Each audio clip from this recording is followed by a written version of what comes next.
God is merciful. Welcome back to all of you. আজকে আমরা একটি ওয়ার্ড নিয়ে কথা বলবো। ডাই শব্দটি নিয়ে আমরা আজকে কথা বলবো এবং ডাইয়ের সাথে কি কি প্রেপোজিশন বসানো যায় সেগুলো নিয়ে আজকে আমরা আলোচনা করতে যাচ্ছি। চলুন শুরু করি। ডাই শব্দটির অর্থ হচ্ছে মারা যাওয়া এবং এটি একটি ভার্ব যার অর্থ হচ্ছে মারা যাওয়া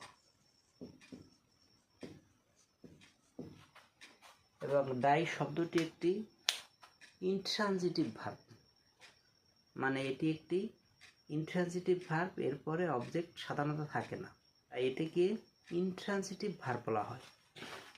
ডাই মারা যাওয়া, এর নাম হচ্ছে ডেথ যার অর্থ হচ্ছে মৃত্যু। ডাই ডেথ, এবং যদি ডেড লেখি এটি একটি অ্যাডজেক্টিভ, এর অর্থ হচ্ছে মৃত। যেমন দ্য ম্যান ইজ ডেড, লোকটি মৃত। এবং নাউন থেকে যদি লিখি I don't know the news of his death. I don't know the news of his death. আমি তার মৃত্যুর খবর জানি না। তো এখানে ডেথ শব্দটি একটি নাউন, এইখানে ডেথ শব্দটি অ্যাডজেক্টিভ। তো ডাই থেকে ডেথ হলো, ডেড হলো। এখন আমরা দেখব যে ডাইয়ের সাথে কি কি প্রেপোজিশন বসে এবং এর অর্থ কি দাঁড়ায়। তো ডাইয়ের সাথে কিছু কিছু প্রেপোজিশন বসে যেগুলো বসার পরে কিন্তু এর অর্থটা চেঞ্জ হয়ে যায়, সেগুলো আমরা এখন দেখে নিচ্ছি। ডাই অফ, রোগে মারা যাওয়া।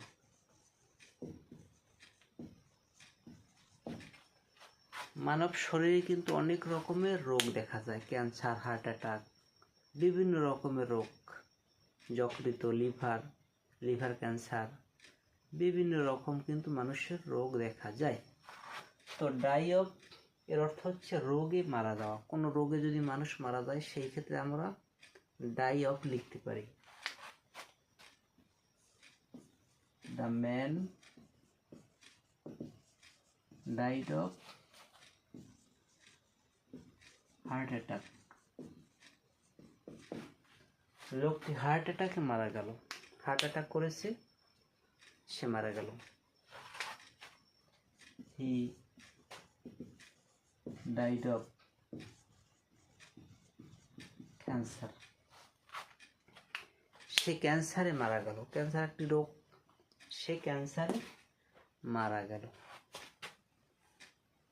তো এখানে ডাই শব্দটি কিন্তু ভার্ব রূপে বসেছে এবং এটি ভিটু, পাস্ট ফর্ম রূপে ডাই শব্দটি বসেছে, ডাইড হয়ে গিয়েছে।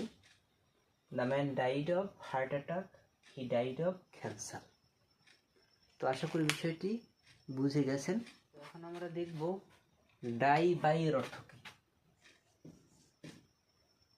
দুর্ঘটনায় মারা যাওয়া।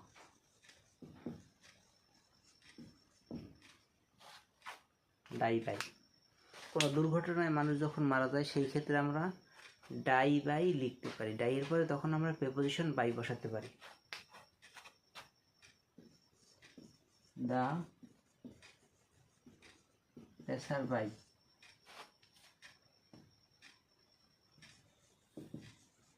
Died by accident. The passer by died by accident, পথিকটি দুর্ঘটনায় মারা গেল। কোনো সড়ক দুর্ঘটনায় মানুষ মারা যাইতেই পারে, কোনো অ্যাক্সিডেন্টে মানুষ মারা যাইতে পারে। বিভিন্নভাবে অ্যাক্সিডেন্টের মাধ্যমে যখন কোনো মানুষ মারা যায় বা কোনো কিছু মারা যায় সেক্ষেত্রে আমরা ডাই বাই ইউজ করতে পারি।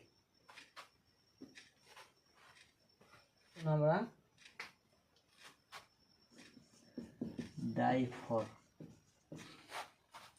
ডাইফর আমরা কোন ক্ষেত্রে ইউজ করব? যখন মানুষ দেশের জন্য মারা যায়, ভালো কিছু যখন মানুষ করে দেশের স্বার্থে, দেশের কল্যাণের জন্য যখন কেউ মারা যায়, সেই ক্ষেত্রে আমরা ডাইফর ইউজ করতে পারি।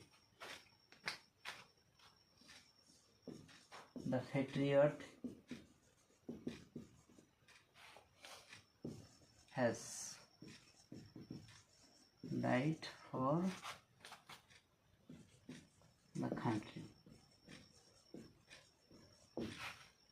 The patriot has died for the country. দেশপ্রেমিকটি দেশের জন্য মারা গিয়েছে, দেশের কল্যাণের জন্য মারা গিয়েছে। He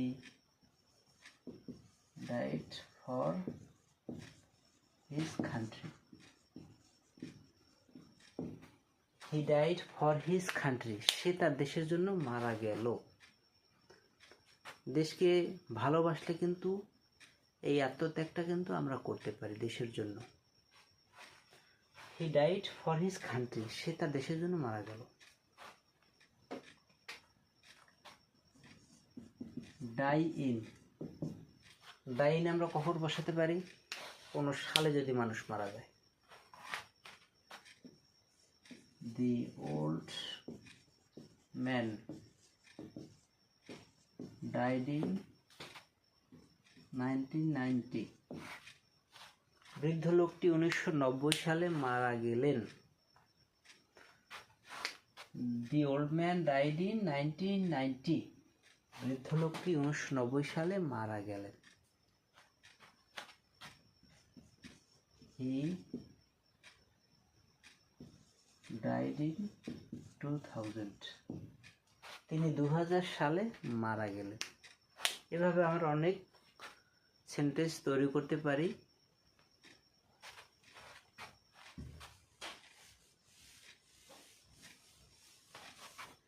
তো এখন আমরা দেখব ডাই ফ্রম।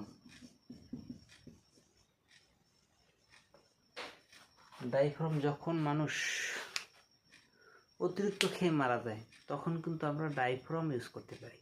সাধারণত মানুষ আমরা অনেকেই খেতে ভালোবাসি, বেশি যখন আমরা খেয়ে অসুস্থ হয়ে পড়ি, যখন এরকম ক্ষেত্রে যদি আমরা মারা যাই সেই ক্ষেত্রে কিন্তু আমরা ডাই ফ্রম ইউজ করতে পারি।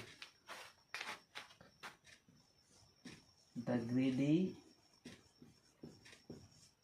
ম্যান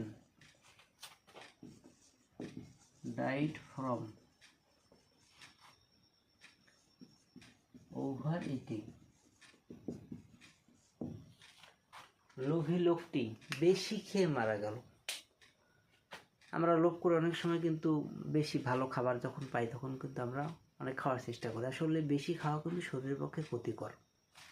তো এই কারণে the greedy man died from overeating. লোভী মানুষটি অতিরিক্ত খেয়ে মারা গেল। অনেকগুলো ওয়ার্ডগুলো দেখলাম যে ডাইয়ের পরে কী কী প্রেপোজিশন বসে, die, in, by, from, of. এগুলো যদি আমরা প্র্যাকটিস করি এখান থেকে কিন্তু আমরা অনেকগুলো সেন্টেন্স শিখে নিতে পারবো।